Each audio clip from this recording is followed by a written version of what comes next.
Number 10. The Aghori. The Aghori is a religious cult that broke away from the Hindu religion in the 14th century. They believe everything is God and they chase spiritual liberation with their acts. Some of their more tame rituals involve drinking urine and eating human feces, or smothering human ashes on their faces, and those are the tame ones. Their most important ritual to them is called Shav Putra, and for it they need human corpses. That in itself is hard to find in the area as nearly everyone is cremated. Those who aren't cremated, usually because the family can't afford it, are sometimes dumped into the Ganges River. So to find corpses, the Aghori monks fish them out of the river. Now once they have a dead body, they meditate on it and then chop the head off as it holds the most energy. After that, some of the Aghoris eat the flesh of the body, cannibalistically, unfortunately. Now this all stems from the belief that they can't please God if they don't do this human sacrifice. They even keep the skulls of the dead as a reminder of the impermanence of life. Quite Hamlet, if I do say so myself. At number 9, the Vampire Clan. So in the 90s, a 16-year-old named Ron Farrell was also apparently a 500-year-old vampire. Identify as you want, man. But Farrell, or Vestago, his vampy alter ego, was a part of a vampire cult. This little clan made up of 3 other teens would engage in rituals where they would drink one another's blood. Does that sound sanitary? No. But is that the scariest thing they did? Also no. In 1996, the 2 boy vampires of the group thought vigilantes of themselves and decided to help out a friend. Farrell had an old friend from high school he went to in Florida, and she told him she was miserable living at home with her folks. And I think I know what you're thinking. Did they kidnap her? No. Much worse. The 2 vigilante vampiric teens beat both of her parents to death with a crowbar. Then Visago burned a letter V into the girl's father's body. When he was found out, he received a life sentence for the murders. Number 8. The Birdman Cult. On Easter Island, one era of inhabitants was the Birdman Cult era. The people of Easter Island, the Rapa Nui, came up with an interesting yearly ritual to determine who led them. The eventual leader would be seen as supreme ruler for a year and would be encouraged to take on a bird-like appearance, growing out their nails and shaving their head. But to get that position, their chosen champion would have to succeed in a very tough competition. These chosen champions would dive down tall steep cliffs and swim to an inlet where they would have to grab an egg from a Suri tern or a Manutera and bring it back unbroken. So swim all the way back and climb up a sheer cliff face, all with an unbroken egg. And that makes holding an egg in a spoon sound like a piece of cake, right? But the first champion to bring back an egg led to the leader they represented becoming ruler. But obviously many didn't make it all the way through the competition. Many died from falls they took, sharks, or the cutthroat edge of the competition. On to number 7, Freedomites, aka Sons of Freedom. In Saskatchewan, Canada, Daokober people had a small group within them called the Sons of Freedom. The Daokober people were a spiritual Christian group that originated from Russia. And the Sons of Freedom were a cult that came out of them during a time of economic tensions. The Sons of Freedom stood for communal living, nudity, and anarchy. They were mainly known for their public demonstrations they performed in the nude. The demonstrations were to show their strong opposition to the materialistic tendencies of society, but they went further than peaceful demonstrations. Completely against the typically pacifist ways of the Daokober people, they committed acts of terror in the name of their beliefs. They committed arson and bombing to homes, government buildings, churches, schools, and railroads. Number 6. The Order of the Solar Temple. Now, I feel like anytime we talk about a cult here, this one comes up, but it's not without a valid reason. The ritual of this cult was ritual death. After having a ritualistic Last Supper, 53 members killed themselves either by using poison, bullets, smothering, or other causes. In a sect of the cult in Switzerland, in an underground temple, the bodies were found laid out in a circle. Their feet were all touching and their heads, covered in plastic bags, were outwards. Later on, in France, bodies of members from the cult were found out laid in the same manner. Altogether, the cult practices resulted in the deaths of 74 people. Number 5. Superior Universal Alignment. Valentina de Andrade led a UFO cult in the 80s. She claimed she received a message from extraterrestrials that God didn't exist and that Jesus was an alien. She also said that true believers would be saved from the end times, but one group could not leave with her on her spaceship. She believed boys born after 1981 were possessed by evil and had to be purged. With some families, she told the parents of those boys to leave them with other family members and then they could board their spaceship. But her views changed. By 1993, members of the cult are believed to have sexually assaulted, mutilated, or killed at least 19 boys between 8 and 13 years old. Some were even castrated. Andrade herself was acquitted of all charges since she wasn't in the area when the crimes were committed, but her words were enough to persuade her followers. At number 4, the Church of Sacrifice. Back in 1912 in Lafayette, Louisiana, Clementine Barnabette was a high priestess of the Church of Sacrifice. At only 18, she led a cult with a belief system that riches and immortality could be gained through human sacrifice. She wasn't all talk either. She confessed to axing 17 people to death, including 2 families because they refused to obey the messages from God, and apparently she convinced the followers of her church to do the same gruesome killings. All in all, the cult in its entirety brutally killed 7 families, a number amassing to 40 people. At number 3, the Ant Hill Kids. Rock Thoreau had a doomsday cult between 1977 and 1989. The way he exercised his power only got worse and worse as time went on. This man who called himself Moses didn't have too many rituals, but the way he disciplined was routinely similar. If anyone did anything he deemed out of line, they were up for punishment, and it didn't take much to get there. Thoreau demanded absolute loyalty, and if that wasn't given, he would get angry and punish his followers. He would punch people in the stomach or hit them with a 4-inch thick club if they ate more than their given portion of food, and not even pregnant women were spared. He forced the members of his commune to break their own legs with sledgehammers, shoot each other in the shoulders, and eat each other's feces or their own. He would have people stand naked in any weather, sun, rain, or snow, if they acted out of line. He even nailed children to trees and prompted others to throw rocks at them. Beyond that, he plucked out people's hairs one by one if he got really angry. At number 2, the Fall Rivers Cult. This cult was led by Carl Drew, a pimp that believed he was the son of Satan. In rituals in the woods, he would speak in voices and tongues. But there wasn't anything too scandalous or illegal in the cult taking place until Drew decided sacrifices need to be made. Human sacrifices. The first victim was beaten and stoned to death while tied up with a fishing line. The next was killed the same way, arranged on a makeshift kind of altar. The last victim chosen was the one that witnessed the first murder. She was going to talk to the police, but Drew found out. He sacrificed her the same way as the other 2 women. But after that, he also broke her neck with his bare hands, got another cult member to slit her throat, cut an X into her chest, and used the blood to draw an X on the other cult member's forehead. After that, he kicked the victim's head until it came off. And at number 1, the Chicago Rippers. This is another one I've mentioned before, but their rituals are truly disturbing. The core of their rituals was the mutilation and murder of women. The leader, Robin Gecht, and his 3 followers were horrifying in their acts. They would kidnap a woman and bring them back to the leader's apartment. Then the ritual would begin. The ritual involved taking turns sexually assaulting the victim at Gecht's apartment, then removing a body part with piano wire. From there, it got more disturbing. One of the victims survived the ritual and being dumped by railroad tracks. When she was found, she described the group and they were apprehended and brought to justice, thankfully. And on that note, coming in at number 10, we have the Nexium. The Nexium have been in the news a lot recently. I'm not totally sure if I'm pronouncing it right because it's spelled very strangely. The cult was allegedly an American marketing company that offered professional and personal development through a series of executive success programs. Now it turns out that it was basically a pyramid scheme, which, you know, kinda sucks, but beyond that, it seems that the Nexium have been accused of housing a cult called DOS, or often called the Vow. This is a cult where women are branded and forced into sexual slavery, allegedly. Nexium's leader, Keith Ryanair, is said to be the head of the cult too. Here's a snap of one of the so-called branding wounds. Now each stamp is said to contain Ryanair's initials. Dynasty actress Catherine Oxenberg claims that the group brainwashed her daughter, convincing her to send them nudes as collateral so that she's deterred from ever leaving. On top of that, it is said that members are said to provide secrets and bank details to stop them ever departing. It seems that in the DOS cult, members are forced to recruit more people, and if they don't, they're beaten with paddles. It is said that there is an Emmy award-winning actress high up in the group recruiting new members. Now this is all going on in Albany, New York, apparently. Actress Alison Mack of Smallville has pleaded guilty to racketeering charges brought against her for her involvement in the cult. She said, "I'm very sorry for those who I've hurt through my misguided adherence to Keith Ryanair's teachings." Okay, was anyone else sitting there listening to this thinking about the whole collateral thing and thinking it sounds similar to another popular American organization?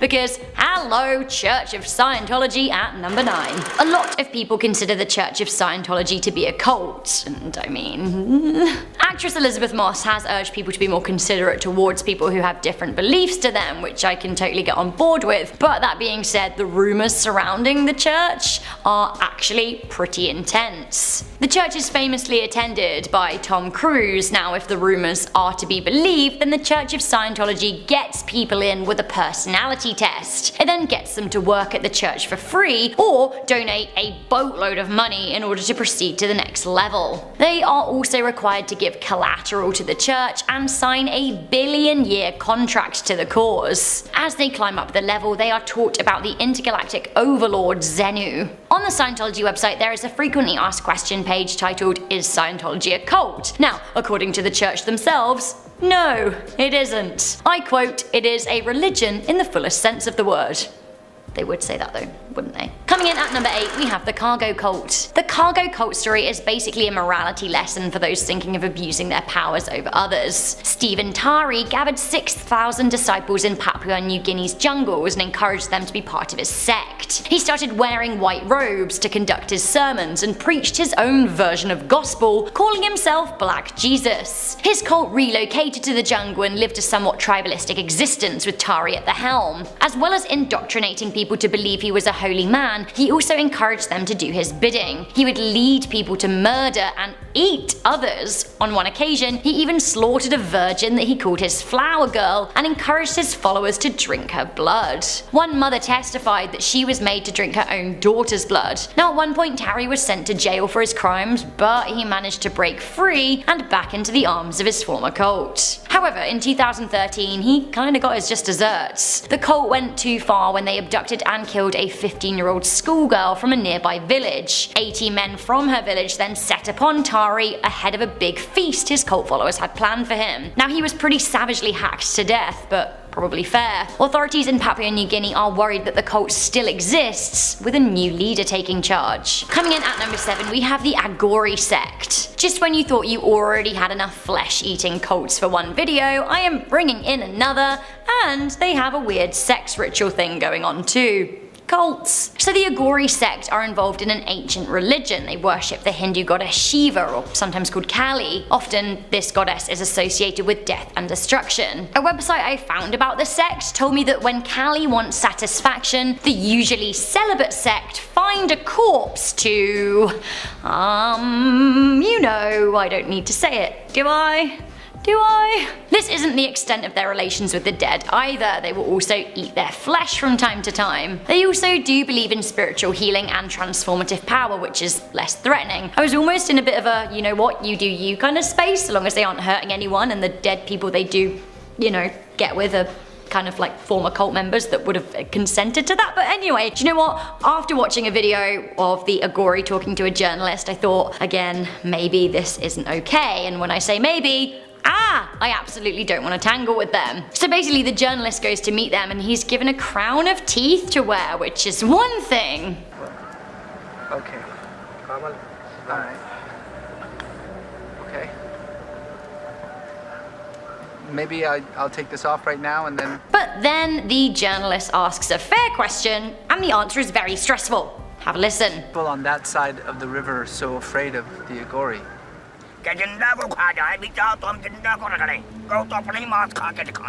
Okay, the final straw for me is when this happens. Why do...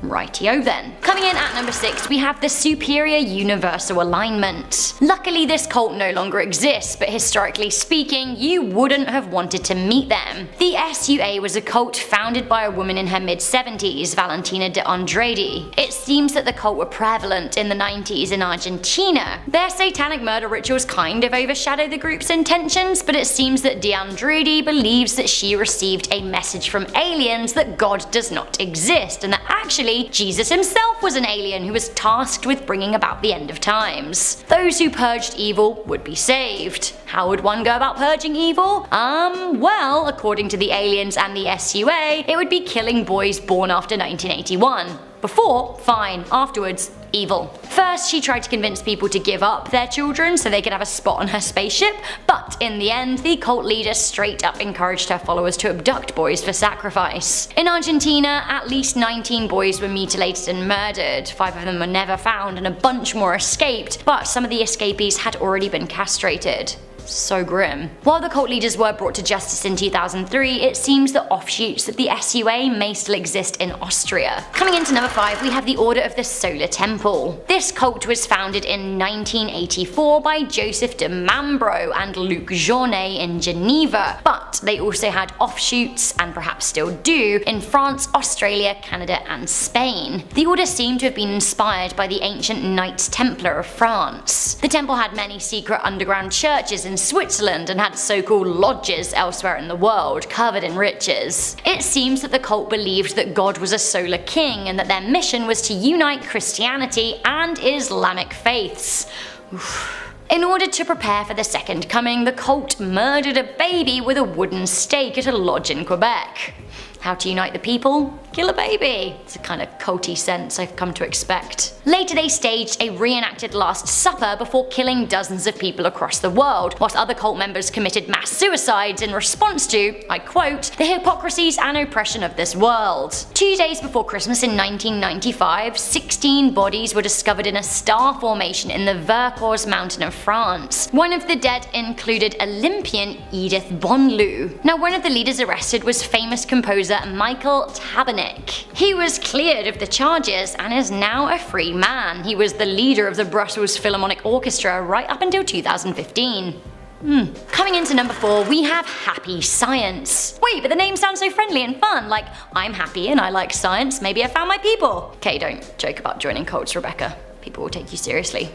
So Happy Science are a new religious and spiritual cult founded by Ryu Okawa. Did I say that right? I don't know. Happy Science also doesn't have a lot to do with science at all, but they are working on the happy part. How do they get happy? Well, by denying historical massacres, saying they simply didn't happen. Happy Science claim to have 10 million followers around the world, which I do think is a bit of a stretch. They also claim they are in contact with aliens. And I know what you're thinking, but they have picture proof, except these pictures look suspiciously like stills from Star Wars in frames. Coming into number 3, we have the Temple of Lucifer. Vice did a great documentary about Colombia's Temple of Lucifer, and they are a satanic cult led by Victor Damian Rozzo, who claims to be none other than the son of the devil himself. It seems that Rozzo used to be a Catholic, but has decided to give his life to Lucifer and has made it his mission to recruit so-called Luciferians. The Vice video was published in 2017 and has had 2.4 million views. I honestly think it deserves more, it's a pretty interesting watch. So the Church of Lucifer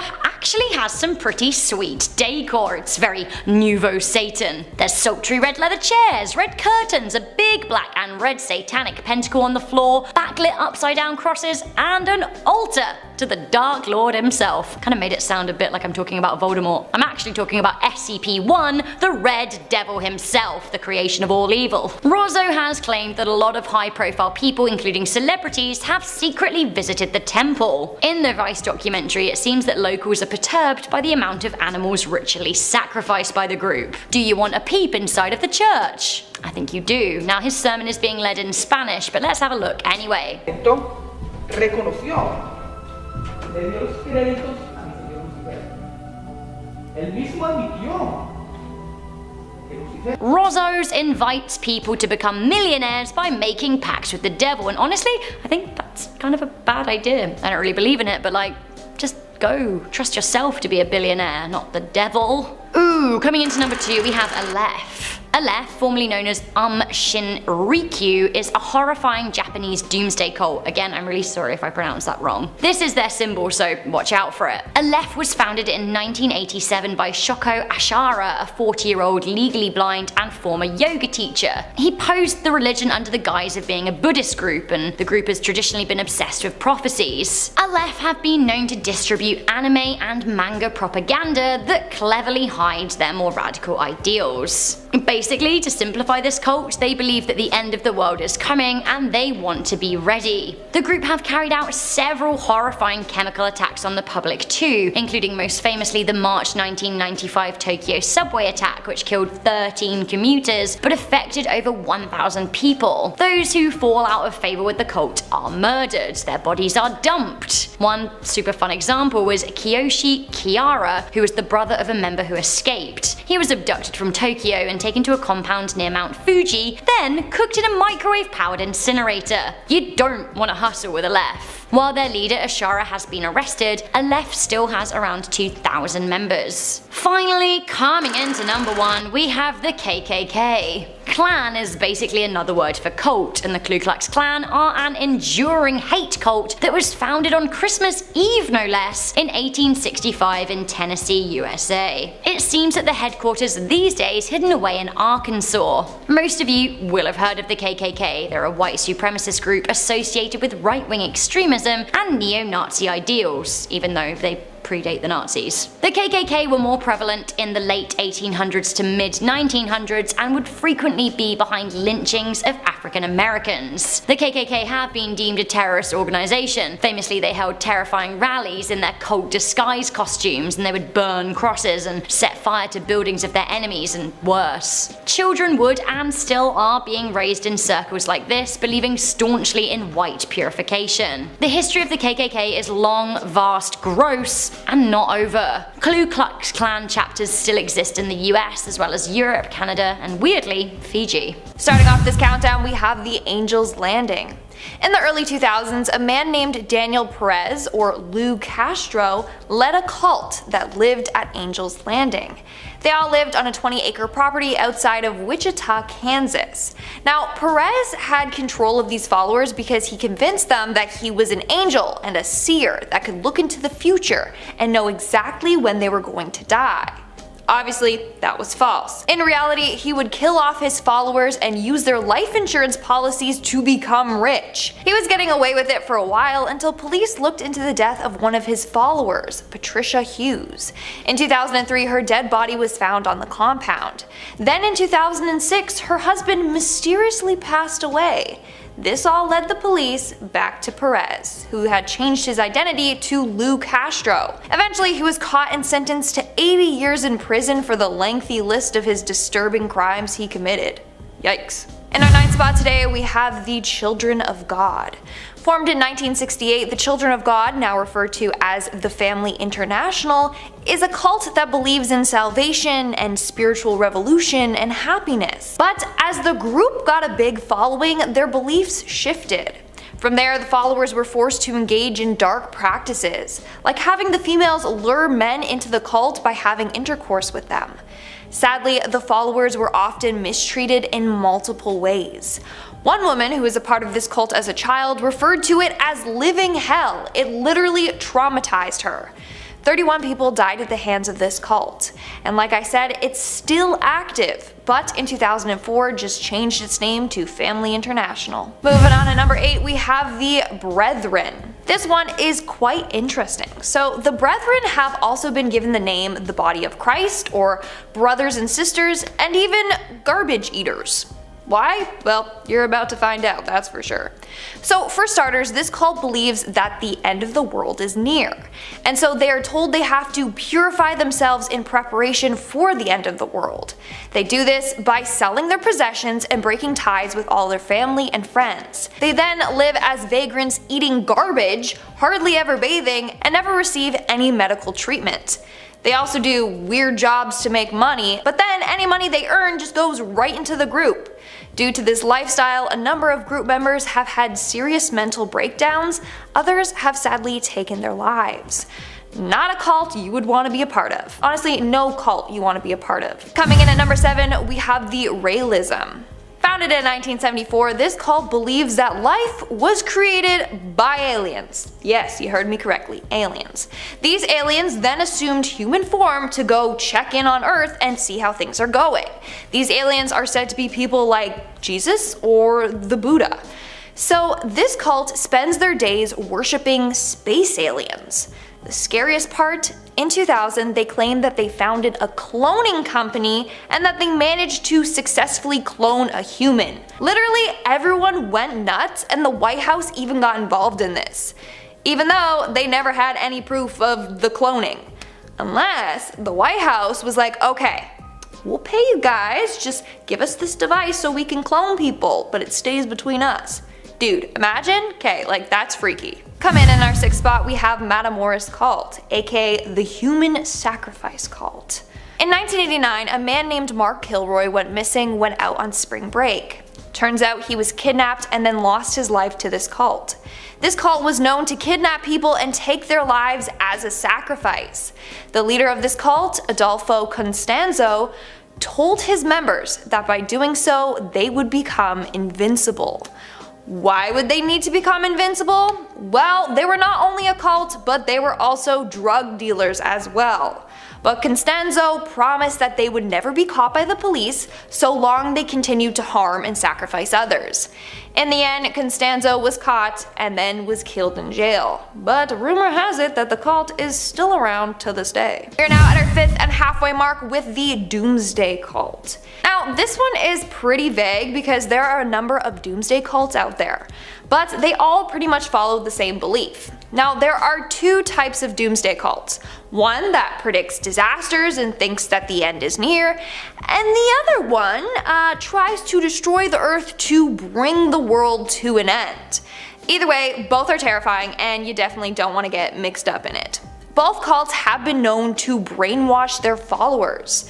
So they don't believe what the media is telling them and only listen to the lies of their leaders. Either way, they believe that like, hey, we're gonna die soon, or hey, let's try and make everyone die soon. So it's terrifying. Moving on to number 4, we have the Order of the Solar Temple. This cult was born off of the beliefs of the Knights Templar, and is said to be one of the creepiest cults out there. It is believed to have been founded in the late 1970s to early 80s. For the most part, the cult was peaceful. They had some weird beliefs, but they didn't do any harm. That was until 1994, when they believed that a member's son was the Antichrist. As a result, they killed both individuals. Then they enjoyed a Last Supper before taking their own lives by poison. On that day, 53 cult members lost their lives. It's an absolutely terrifying and heartbreaking story.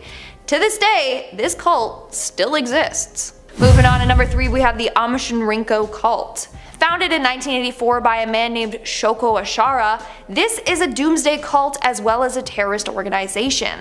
Basically, members of the cult believe that the end of the world was near, but that they were going to be the only survivors. Why? Well, the leader said he had powers and could transfer his spiritual power to his followers to take away their sins. In 1995, this cult carried out the deadly Tokyo subway sarin attack, where 13 people died and thousands got injured.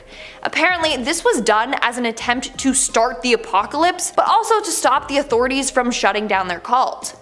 As a result of this attack, 13 members of the group got the death sentence, including the leader Shoko. After his death, the name of the cult was changed, but to this day, it's still active. The cult was never banned and it has about 1,500 followers. Coming in at number 2, we have the Church of Euthanasia. Founded in 1992, this cult literally promoted people to take their own lives. Their whole belief was that the world was dying because of overpopulation. So they were like, let's get people to kill themselves to restore the balance in humanity. They even set up an assistance hotline where people could call in and someone would help them take their own life. That is seriously the most messed up thing I have ever heard. And in our number 1 spot today, we have the Church of Scientology. Is the Church of Scientology a cult or religion? Well, a number of people think that it is indeed a cult. You've probably heard of it because of famous Hollywood star Tom Cruise. He's a very prominent figure in the church. And this cult is certainly one you never want to get involved in.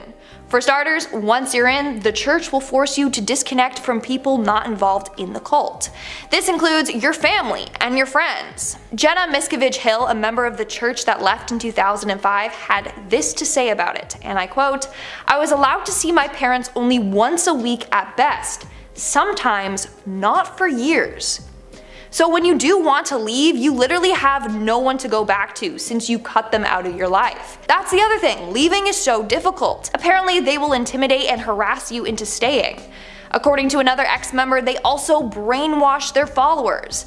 And if anyone misbehaves, they send them to this prison camp, where they are basically worked to death and barely fed to teach them never to be disobedient. There's also rumors that this cult commits crimes and murders, but they're so powerful that they can just get away with it all. If that's not scary, then I don't know what is. Starting off this list, in our number 10 spot we have Hogen Fukunaga. Hogen is the founder of a cult that is often called the foot reading cult. Hogen made claims that he would be able to diagnose people by examining their feet. Other than his potentially false diagnosis, this wouldn't be the worst thing in the world, except for the fact that he charged people $900 for a foot reading. Hogen also claimed to be the world's final savior, third in line after Jesus Christ and Buddha. This cult started in 1980 while Hogen was 34 years old and apparently was more than 500 million yen in debt. Hogen would read people's feet and then tell them their problems, but would say these issues could only be fixed if they attended a cult seminar, which would cost them 2.25 million yen, or if they donated 14.3 million yen to the cult. I feel like this red flag should have been more than enough to warn people, but at one point the group claimed to have 30,000 members. Hogen was eventually arrested and sentenced to 12 years in prison for fraud, and the cult went bankrupt. In our number 9 spot today, we have Keith Rainier. Keith is one of the more disturbing people on this list, as he founded the multi-level marketing company / actual cult and front for disgusting crimes, NXIVM, which I believe is pronounced Nexium. Keith started off his multi-level marketing career with the company Amway, and by 1990 he had started his own, which ended up getting shut down for being a pyramid scheme. In 1998, Nexium was founded and was originally called a personal development company and was supposed to help with self-improvement. While this MLM was 1000% a cult, there was a 12-point mission statement which was recited during the cult's classes where they purge themselves of all their envy-based habits. There were different modules for classes like relationship sourcing, which helped the members explore ways that they could financially benefit if their partner suddenly passed away, or there was another class where they learned only about psychopaths and their followers. Eventually, the cult leaders started to branch out and form different organizations related to the cult, and long story long, this cult was not for self-improvement, but was involved in some extremely disturbing things. In 2018, Keith was arrested and charged, and in June of 2019, he was convicted for conspiracy and conspiracy to commit forced labor, as well as a few other really awful things. All of these charges were related to Nexium. In our number 8 spot today, we have Chris Korda. Chris Korda is a musician and software developer who is also the leader of the Church of Euthanasia. This is a cult that says they aim to restore the balance between humans and the other species on Earth. Chris describes the cult as the only anti-human religion, considering the whole cult is based on the idea of drastically reducing the human population voluntarily. There are some interesting and extremely problematic slogans and pillars that go along with the cult, and one commandment that reads, "Thou shalt not procreate." This cult has done some extremely offensive and distasteful things and actually puts out videos and promotions on how to take your own life, which is terrible. Chris is still very active as the cult's leader and also continues to put out music. In our number 7 spot today, we have Rael. Rael is a French journalist who is also the founder of what is called the Raelian movement, which is a UFO cult. Apparently, Rael had some sort of extraterrestrial encounter in December of 1973, and this is what led him to found this movement. Rael says that during his alien encounter, the alien told him that he was the chosen one and he needed to spread the message to the people on Earth. This UFO cult believes that humans were created by an alien species, and once we find a way to find peace on Earth, those aliens will come down and tell us our true origins and bring us utopia. It seems as though Rael now lives in Canada and he still continues to spread his message. In our number 6 spot today, we have Larry Ray. Larry Ray is a man who, after being released from prison, moved into his daughter's college dorm room in 2010. Larry and his daughter painted him to be some kind of hero and protector and convinced the other people in the dorm that the government was just out to get him, and that's how he was allowed to move into the dorm. After moving in, he slowly began to manipulate and prey on the people who lived there, isolating them from their friends and family, and began giving them serious and incorrect diagnoses such as schizophrenia. He began to control everything they all did, such as when they ate, what they ate, when they went to sleep, etc., and he would extort them for money, which ended up totaling to more than $1 million. Ray ended up forcing all of these people into his cult, basically without them even realizing what was going on. He was psychologically and physically abusing them, and even went as far as to force some of them into doing things they didn't want to do. Ray ended up being arrested in February of last year and is awaiting trial. He still continues to try and contact his followers, even getting his elderly father to contact some of them for him. In our number 5 spot today, we have Harold Klemp. Harold is actually probably the most normal and least scary person on this list, which truly is a relief. Harold is the leader of the cult of Ekankar, which was originally founded by Paul Twitchell. After Paul passed away, Harold became the new group leader. This group focuses on a lot of spiritual practices and exercises and doesn't have a ton of weird rules when you join. No dietary requirements, no taboo things you're forced into, and you don't even have to leave your current religion or faith to join the group. There have, of course, been extremely problematic members who have done some very questionable things, but not at the command of the group or Harold, to my knowledge. Harold continues to lead the group, and they even have a website, a Twitter page, and a YouTube account. In our number 3 spot today, we have Buffalo Bill Hawkins. Buffalo Bill, who is also known as Yisrael, is the founder of the House of Yahweh. Bill and his brothers say that they were sent by Yahweh to prepare the world for the second coming of the Messiah. They believe that the House of Yahweh is the oldest and only true faith, and that the world is about to experience the Great Tribulation, which is a sign of the end times. They also believe that the Bible refers to Satan as the god of this world. This cult isn't unlike a lot of other religions, and they have their own beliefs and ideologies. Bill has attempted and of course failed to predict the end times throughout the years, the most recent prediction being in 2016. In 2008, Bill was arrested on 4 counts of bigamy, and his bail was originally set at $10 million before it was reduced to $100,000. He ended up being released in 2009 after he pleaded no contest to some other charges that had been laid against him, and he was only given a fine and probation.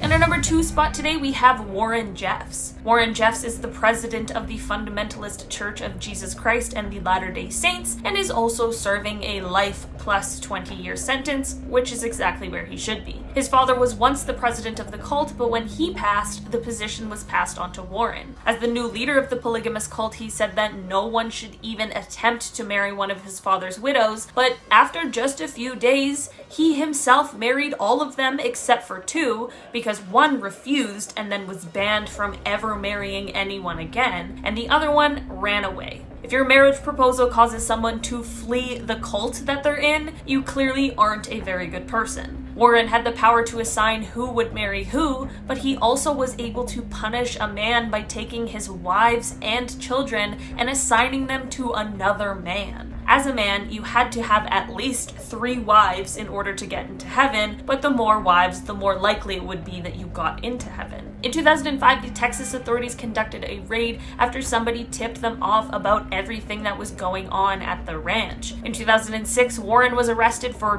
being the worst and is still serving his sentence. In our number 1 spot today, we have Karen Zerbe. Of course, her name is Karen. Don't put that in. Karen is the leader of the cult now known as the Family of Love, but is much better known by its former name, the Children of God. In 1969, Karen joined a group called Teens for Christ and ended up becoming the personal secretary to David Berg, who was the one who founded the group. Eventually, David would divorce his wife in order to marry Karen. Karen had a son named Ricky, and his childhood was made into a book, which was used to show other members of the cult how they should raise their children, but the book included some pretty horrific and disturbing content. At first, Karen wasn't around or extremely active in the cult, but she began to insert herself more and began making rules and enforcing discipline. Once David began to get sick in 1988, Karen took over the leadership position that she had been groomed for. After David passed away, she married another leader from the cult. This cult has actually seen a few celebrities over the years. Jeremy Spencer, who was one of the founding members of Fleetwood Mac, is a member of this cult. Joaquin Phoenix and his siblings were unfortunately subject to this terrible cult when they were growing up, but they all chose to leave later in life and as adults have spoken out about this cult. Unfortunately, Karen is still active as the cult's leader, even though she most definitely should be in prison. Starting off in our number 10 spot, we have the good times. Some people don't want to talk about the good times they had while in a cult because, well, people expect it to have all been bad. When someone is trying to describe the horrible events they went through, it can be difficult to include positives. Part of this definitely stems from the stigma surrounding it.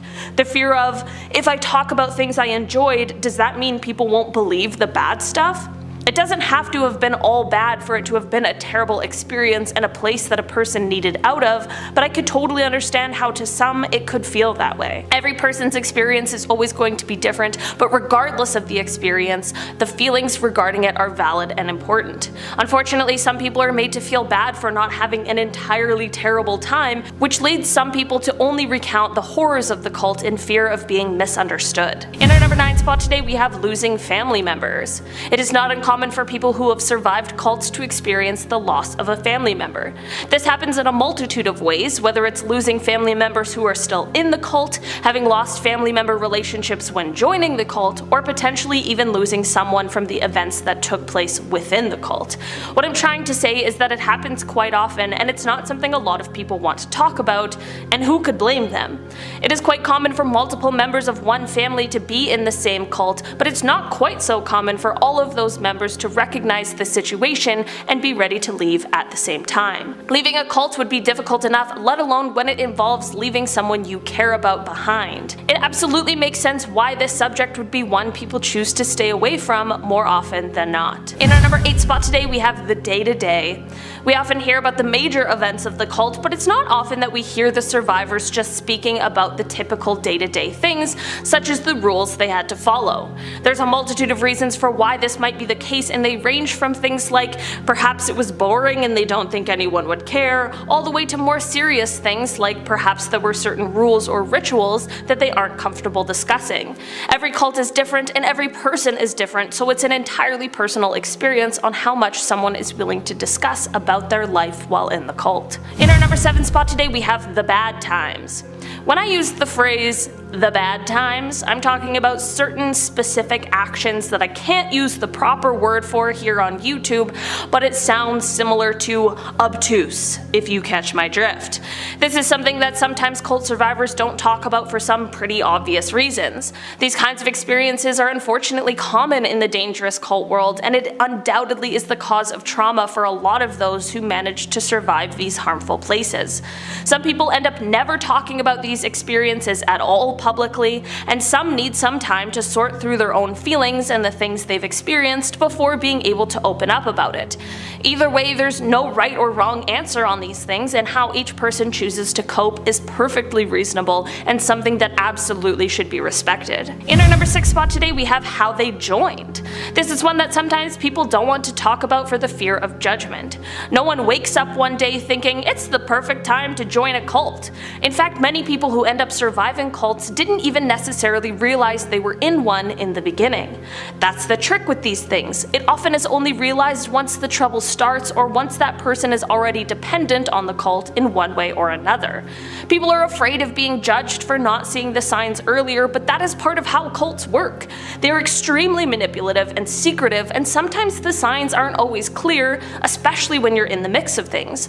A lot of harmful cults have been designed to appear as self-help groups, for example. A person who is seeking guidance and help for their life and is in a vulnerable spot shouldn't have to be on the lookout for someone who is trying to prey on their position, but unfortunately that really is the reality a lot of the time.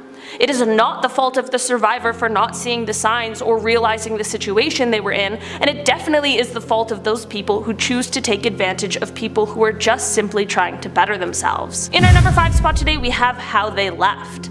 The process of leaving a cult certainly isn't easy. I mean, if it was, wouldn't everyone be doing it? This process can include a multitude of different things, and it can be difficult in many different ways. A lot of cults make sure those who are joining become isolated from their loved ones outside of the cult, so not having the same kind of support system outside when trying to leave can be extremely difficult. Some people are afraid of the repercussions as well, which would be extremely scary and could potentially cause someone to stay in their situation longer than intended, and for some, I'm sure it's the reason they never leave at all.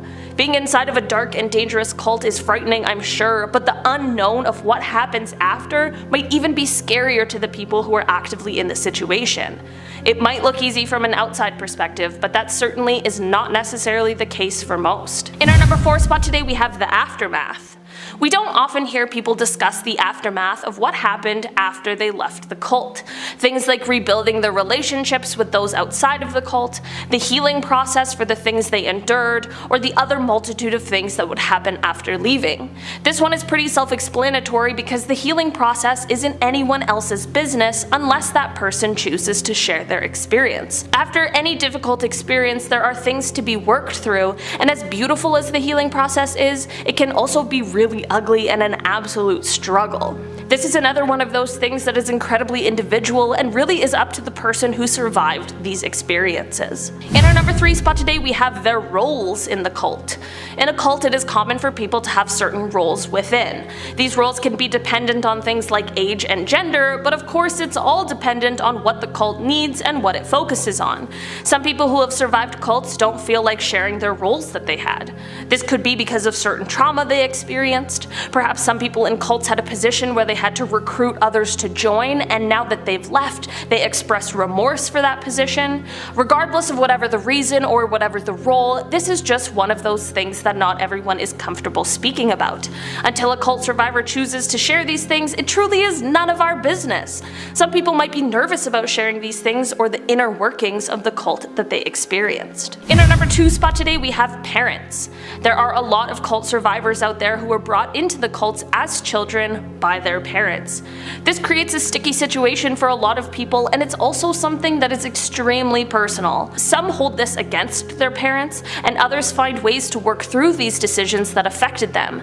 This is such an intricate and confusing scenario that everyone reacts differently to, and it's just something that not a lot of people are comfortable opening up about, which is extremely valid. I mean, it can be hard to open up about the little things you're mad at your parents for, so this huge thing would be extremely difficult to open up about, especially with the entire world. A parent-child dynamic is already complicated enough without the added, "you brought me into a cult" thing. In our number 1 spot today, we have the loss after. There are people who were able to survive their scary cult experiences with others that they love. People like the Phoenixes, who were brought into a cult at a young age and managed to escape at an older age. As we all well know, however, everyone deals with trauma in different ways, and sometimes there are certain situations where it all becomes too much to bear. It would be incredibly difficult to escape a scary cult only to later lose someone as a consequence of those cult experiences. It would absolutely make sense as to why someone wouldn't want to talk about something like that. It would be hard enough as is, but adding a loss like that after is unimaginable. Starting off at number 10, we have Winona Ryder in the Rainbow Family Commune of Living. If you're a fan of all the iconic 80s movies and Johnny Depp's Wino Forever tattoo, then you should know the name Winona Ryder very, very well. But what you may not know is that Ryder was raised in the Rainbow Family Commune of Living for most of her life. Ryder's family joined the commune when she was just 7 years old and lived a life solely on the land. No TV, no electricity whatsoever. So how on earth did Winona become so excited about acting? Well, it was actually reading that got her interested in the profession, and when her family moved out of the commune a few years later, she began auditioning. Thankfully, they left the cult life behind before it went really south, but Winona still describes her parents as the 60s hippie type. When she started going to regular school, however, she was still considered an outcast and suffered various types of verbal and physical bullying. But there's a reason we know Winona's name, because she's awesome and she turned whatever weirdness people thought she had into a prolific film and TV career. Go Winona. Number Number 9, the Organite Society with Jaden Smith. This next one has drawn in the likes of Jaden Smith and Kylie Jenner. If you're a follower of these two celebs, then you may have seen them holding strange pyramid objects that look like the product of one of those satisfying TikTok resin videos. Well, that's not entirely wrong. These objects are called organites and are the signature object of those in the Organite Society. What are they? They are pyramids of organite, which is a man-made crystal said to be able to realign and heal our imbalanced energies. According to the official website, an organite is made from resin, metals, and quartz, which sounds like the perfect craft for all those TikTok resin hobbyists out there. The ideology behind the Organite Society stems from a banned Austrian psychiatrist named Dr. Wilhelm Reich. A student of Freud, he was expelled from the International Psychoanalytical Association after Freud found significant red flags in his practice and was like, nah, not this guy, get out. After escaping World War II Germany and coming to America, Reich brought his research with him. Unfortunately, I don't know, making human-sized boxes out of organic and inorganic material. He claimed that if people laid on top of the boxes, the orgone would reorganize their cosmic energies, even allegedly healing those with cancer. He was eventually imprisoned for spreading medical disinformation and ironically died of heart failure. But even after his death, organites still live on and have obviously caught some significant attention. A part of me wonders whether Jaden and Kylie knew what they were joining or if this was just something fun to make at parties. Coming in at number 8, we have David and Patricia Arquette. Though the entire Arquette family are actors, you may recognize the name David and Patricia Arquette for the shows like Medium and, I don't know, Scream. Alongside their interest in acting, the family also had a difficult upbringing linked to the Subud cult. Patricia was only 4 when they moved into the commune, and her brother David was in fact born there. But what is the Subud movement? Well, like many others, it's a cult built around a religious idea of finding the inner self and began in Indonesia in the 1920s. Centered around a practice called Latihan, members met around once or twice, men separated from women, to meditate and accept the power of God through movement. Wailing? Whatever they felt like. Basically sounds like they just did what they felt they needed to or what they felt God told them to do. The Arquettes lived in a communal space with no washroom or electricity or running water in order to be brought closer to nature.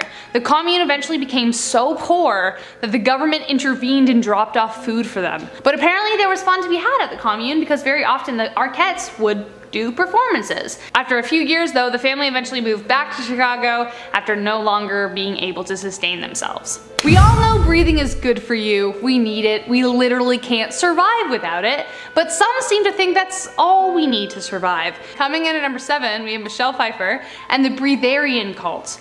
A Breatharian believes that through strict meditation, they can reach a higher conscious state that allows them to be able to survive on air and sunlight alone. No food. Nothing else. When Michelle was a young actress in Hollywood, she somehow got involved with a group of Breatharians. I also love the name, it's so literal. Like, cut straight to the point, we're about breathing air. Breatharians. Apparently they were very controlling and kept her on a strict vegetarian diet that no one could sustain. Though she never lived with them, she visited constantly due to pressure she received. This became such a financial burden on her because she had to pay every time she was there, which was a lot. She was quite literally a starving artist. Her ex-husband Peter Horton helped her get out of it due to a movie he was working on at the time that dealt with followers of the Unification Church. After doing more research, Michelle finally realized that she was in a cult and got out. Thank goodness she did, because this cult also had some deadly consequences. Some people have even starved themselves to death by their own hand.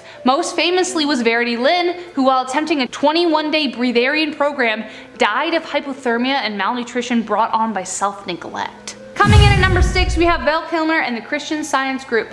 Here is another cult that has its followers believing in the power of prayer to cure all. We may not have seen much of Val Kilmer lately unless you've been rewatching the 1995 Batman Forever or the Doors movie, but that's because we almost lost him. In 2014, Kilmer finally went to the doctor due to a massive lump in his throat and was diagnosed with throat cancer. Now the Christian Science organization reneged this and said it was more of an idea of cancer rather than actual cancer. The group convinced him that he must instead relocate and dedicate himself to prayer so that his fear no longer manifested externally. Thankfully, his kids and family were like, no, Dad, please, no, don't do that. That's not gonna work. That's not a thing, and thankfully convinced him to get the surgery he needed to survive. But even still, Kilmer attributes his healing to prayer and not, the doctors that helped him. Coming in at number 5, we have the surprising discovery of Glenn Close and the MRA. In 2014, the OG Cruella de Vil star revealed her family's experience with the moral rearmament cult. The MRA was founded by evangelist leader Reverend Frank Buckman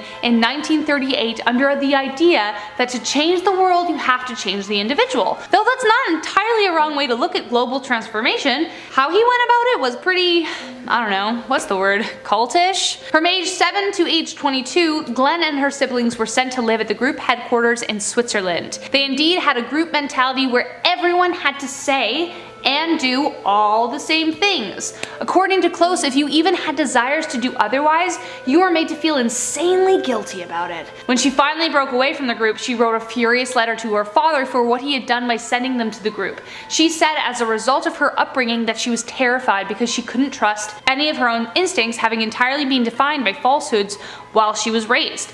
Thankfully, she was able to find her way out of there, walk straight into acting school, therapy, and has now become the absolute icon she is today. Coming in at number 4, imagine your mom finally meets someone and you move in with him right away. Sounds like a suspicious setup? Am I right? This is an evil stepfather story. From age 7, famous rapper Angel Hayes was introduced to the Greater Apostolic Faith group by her mother. According to Hayes, all the people within the community lived 10 minutes apart and were forbidden to speak to anyone else outside of it. Couldn't listen to music, wear jewelry, and even eat certain things. It continued to get darker and darker, and sadly Hayes experienced some of the worst kinds of assault. Thankfully, Angel and her family escaped and she was out of there by age 10 and has built a phenomenal music career since then, which she has used to tell her story and reach out to those who need to hear the same. Her music is filled with passion and revenge for all those who wronged her inside this prolific cult. Her song, Cleaning Out My Closet, is the best example of how Angel has taken her story and used it to create bad music people need to hear. Coming in at number 3, before I continue to our top 3, please just reach down there, press that thumb, let us know you like us, and we'll be so grateful to you in return. Alright, coming in at number 3, we have Joaquin Phoenix and Rose McGowan with the Children of God cult. Both McGowan and Phoenix belonged to the Children of God cult during a period of time in their upbringing. The cult was helmed by preacher David Brantberg in, you guessed it, the 60s, 1968 specifically, and it initially began as a group for teens. It was fairly standard, the communes were isolated, they believed the end was nigh, and all the rest of the things you need for a cult. No one had jobs because they didn't want to belong to the system. Soon the group had hundreds of different communes, but it was soon revealed that more sinister things were happening. The group was revealed to contain and circulate sex trafficking, even using girls referred to as flirty fishers to enlist recruits at bars. When Phoenix's mother was introduced to this idea, the family got the heck out of there, and so did McGowan's. McGowan says that she must have gotten out by the skin of her teeth, but remembers seeing the kind of slavery that many women were forced into. But what's even crazier, guys, is that the group is still around today, though they've changed their name.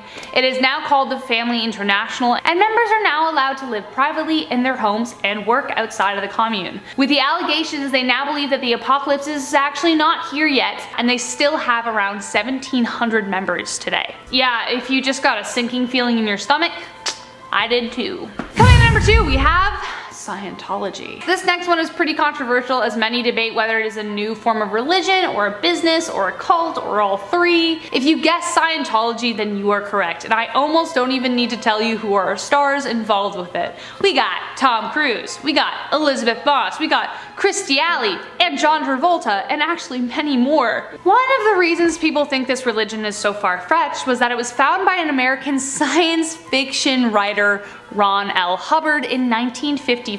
It was initially introduced as a kind of therapy called Dianetics, which sought to erase the content of the active mind so the soul could be more free. But Hubbard came to detest it, as many psychologists denounced it. He was like, oh, never mind, I hate it.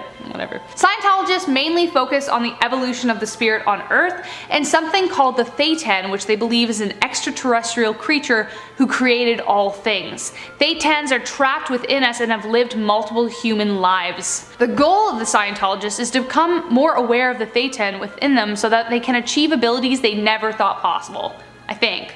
I don't know. Guys, honestly, I'm not gonna lie, Scientology is pretty confusing, to say the least. But for some reason, this science and faith-based religion has swept Hollywood, and its followers are devout, to say the least. But those who have left often have some strange things to say. One ex-member named Leah Remini says that any materials not written by a Scientologist are taught to be lies set on tearing the religion down. Anyone who speaks out against the church is considered an enemy, and they work to tear that person down. Another way the church makes it so hard to leave. Also, remember how I said some people think it's a business? Well, there is a case for that. Apparently there are tiers that define how ascended each follower is, and that there is a top tier that they can reach. Thing is, they have to pay, and Leia says that in fact that there's no top tier and it's all about keeping the money flowing in. Listen, I've read some kick science fiction in my day, and sometimes I want to believe it's so hard. Like, literally any Doctor Who episode I'm in. Sweep me off into your TARDIS, alien boy. But this,